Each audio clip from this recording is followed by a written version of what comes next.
Good morning, afternoon, evening, whatever has suited your purposes. Welcome to week 31 of our Chronological Bible study. This is for July 30th through August 5th. And it's a somewhat widely scattered reading. We have passages from Jeremiah 13, verse 1, clear to Jeremiah 47, verse 7. We have readings in 2 Kings, chapters 22, verse 3, clear to chapter 23, verse 35. And we have readings in 2 Chronicles, chapter 34, verse 8, through chapter 36, verse 5. And we also have the writings of Habakkuk, chapter 1, verse 1, through chapter 3, verse 10. So our discussion will be somewhat scattered this afternoon or evening. We're reading primarily in this week the prophecies of Jeremiah, erstwhile weeping prophet, because he was telling very mournful stories about what was to come. He is continuing his warning in our current reading. However, he is prophesying primarily now against Judah. Well, that's one of his main topics in our current reading, and all the immediately surrounding nations. However, he does offer some encouragement in Jeremiah 12, verses 15 through 17, which I will read.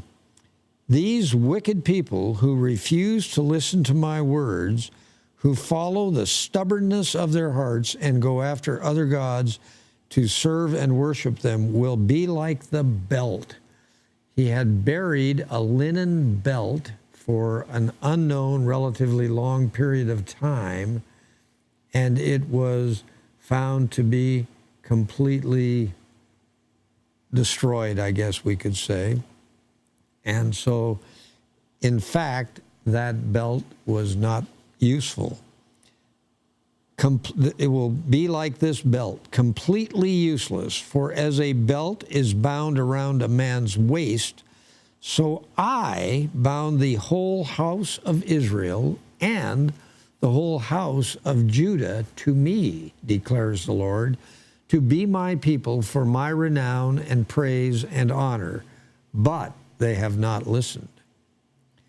And he also notes, this is what the Lord says, as for all my wicked neighbors who seize the inheritance that I gave my people, I will uproot them from their lands, and I will uproot the house of Judah from among them. But after I uproot them, I will again have compassion and will bring each of them back to his own inheritance and his own country.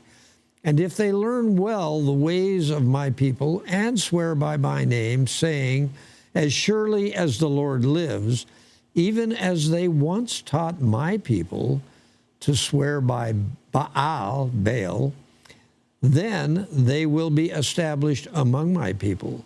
But if any nation does not listen, I will completely uproot and destroy it. So certainly a mixed message. Encouragement that if we follow the Lord, then we will be saved. But if we follow the path to the idols, the false gods, then destruction awaits.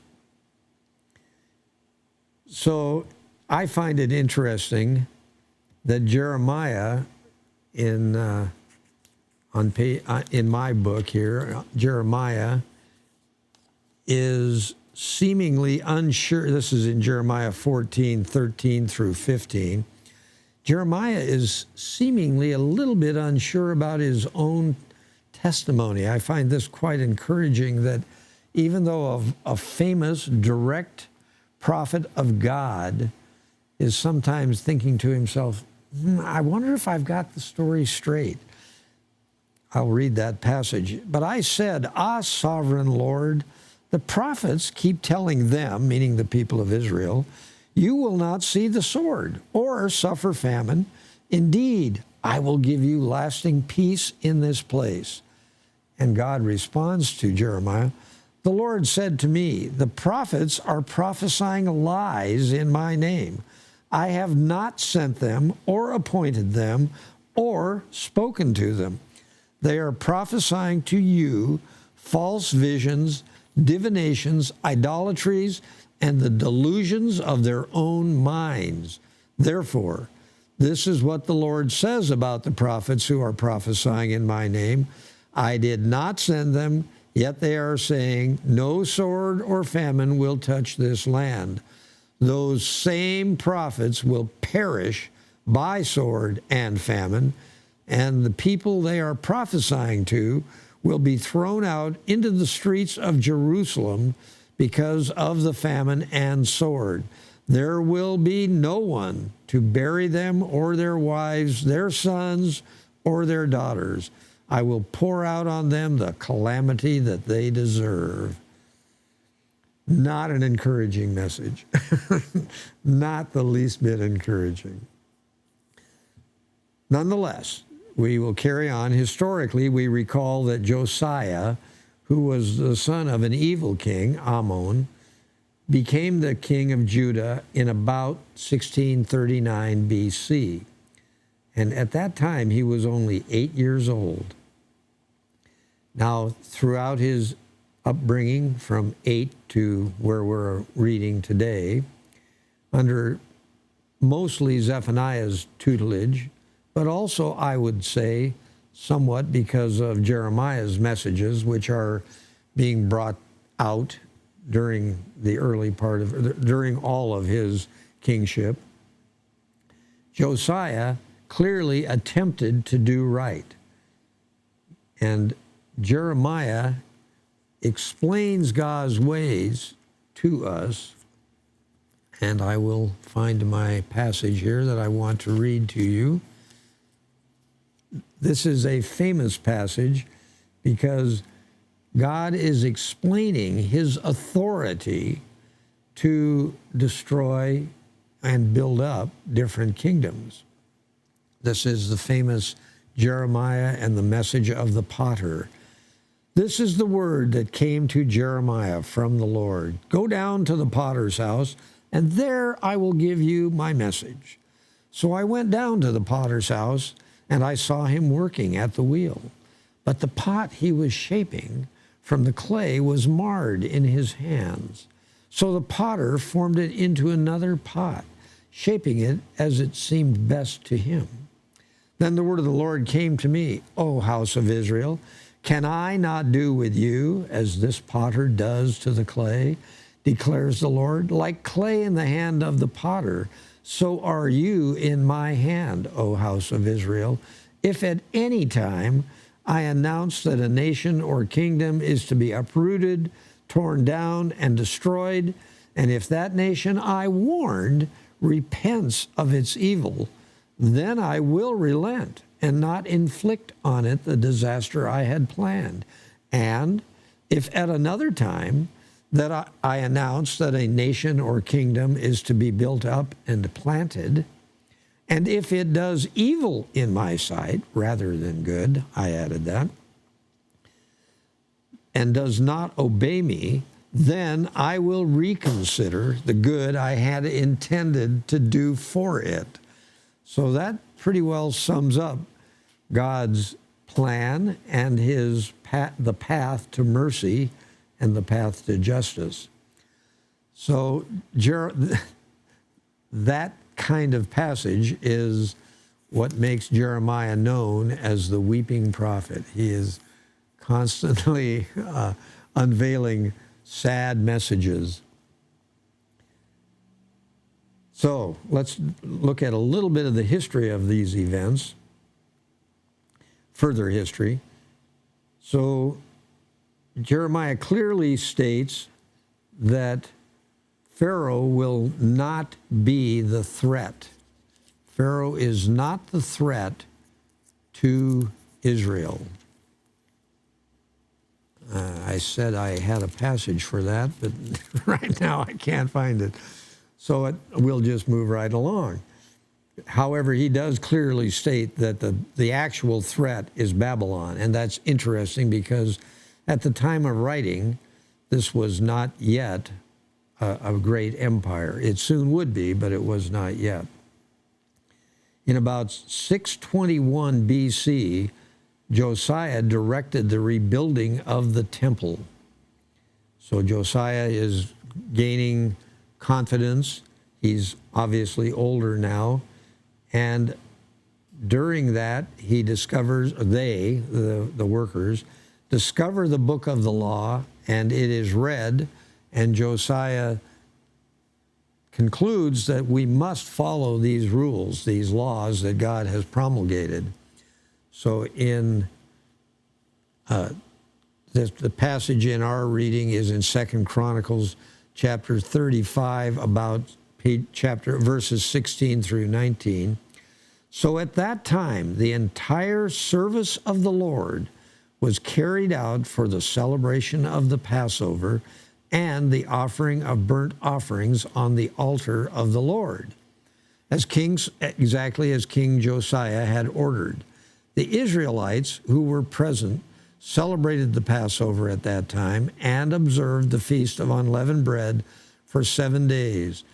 The Passover had not been observed like this in Israel since the days of the prophet Samuel, and none of the kings of Israel had ever celebrated such a Passover as did Josiah, with the priests, the Levites, and all Judah and Israel who were there, with the people of Jerusalem. This Passover was celebrated in the 18th year of Josiah's reign. So note that Josiah has even invited, the peoples of Israel. And remember that the peoples who are in Israel now, many of them, are people who have been imported by the Assyrians to that area. Now, was he inviting non-Jews? I really can't answer that, but there were undoubtedly a few Jewish people left. It seems that he was inviting any who believed in the true God. To me, that's what it seems. So, as I said, historically, Assyria is the actual current threat, and Egypt is also a power of concern.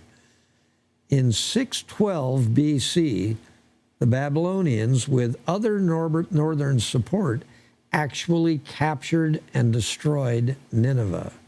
So now Egypt is the threat. But remember, Josiah was the king until this date, and here's what happened on that date. This is a very sad story. Again, assuming I can find it.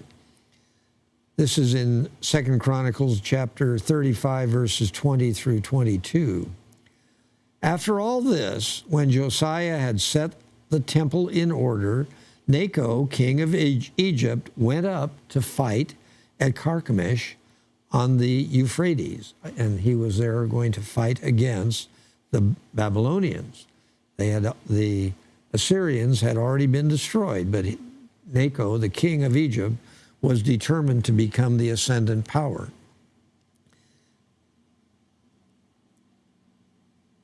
So he went up to fight at Carchemish on the Euphrates, and Josiah marched out to meet him in battle. And now note what follows. It's not clear why Josiah felt compelled to do this, other than, I presume, he considered Egypt the threat. But Necho sent messengers to him, to Josiah, saying, "What quarrel is there between you and me, O king of Judah? It is not you I am attacking at this time, but the house with which I am at war," meaning the Babylonians. "God has told me to hurry. So stop opposing God who is with me, or he will destroy you." Isn't it interesting that he seems to be asserting that he has word from the true God, telling him of who he's to fight?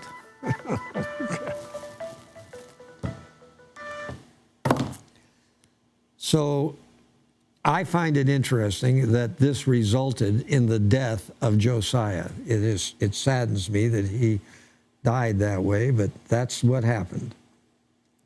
And it is clear that Josiah's son Jehoiahaz becomes king, and Necho, on his return from being defeated, I would note, back to Egypt, takes Jehoiahaz captive to Egypt and replaces him with, I think, his uncle, and called him Eliakim and called him Jehoiakim.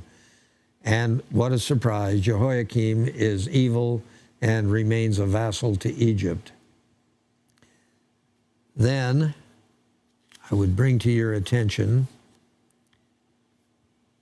that Jeremiah, even though at this point, Babylonia has pretty well whipped Egypt, but it is not yet a great power, and Jeremiah makes the following statement. The Lord Almighty, the God of Israel, says, I am about to bring punishment on Ammon, god of Thebes, on Pharaoh, on Egypt and her gods and her kings, and on those who rely on Pharaoh. I will hand them over to those who seek their lives, to Nebuchadnezzar, the king of Babylon, and his officers. Later, however, Egypt will be inhabited as in times past, declares the Lord. So here he's clearly telling us that the end is coming, and he also makes it clear that the end is coming for the kingdom of Judah. So those are the highlights of our reading for this week, at least in Alan's view. And I would now just note to you that Alan will be out of pocket for the following 2 weeks. So here are a few highlights from the coming weeks, for week 32 and week 33. And these are very eventful passages, so I encourage you to read them carefully. Because after Babylonia defeated Egypt at Carchemish, which occurred in 605 BC, Judah, who had, of course, been hoping for help from Egypt, and as we just read from Jeremiah, that wasn't going to work, Judah is actually captured by Nebuchadnezzar. It's at that time that Daniel and all his associates are carried off to Babylon. Jehoiakim, who had been put in place by Pharaoh Necho, is captured, but he apparently is released because later he is still the king of Judah. So it's not clear what happened there, and not perfectly clear, at least to me. And an important passage that you'll find is that Jeremiah prophesies that the captivity will last 70 years. And it's during this period that Jehoiakim, the evil king, burned Jeremiah's scroll in 604 BC. And then another important event occurred. God interpreted for Daniel Nebuchadnezzar's dream, and the result was that Daniel became a fairly powerful person within the Babylonian kingdom. In 597 BC, King Jehoiachin and Ezekiel were both deported to Babylon. So this is yet another deportation. The first one was in 605. So Ezekiel begins prophesying while in Babylon, or near Babylon, and he is prophesying continually about the coming fall of Jerusalem. So if you read your readings for those 2 weeks, we will resume our discussion at week 34, which begins on Friday, August 20th. We, of course, won't have our meeting until the following Wednesday. With that, I wish you a prosperous 2 or 3 weeks. Thank you for being with us.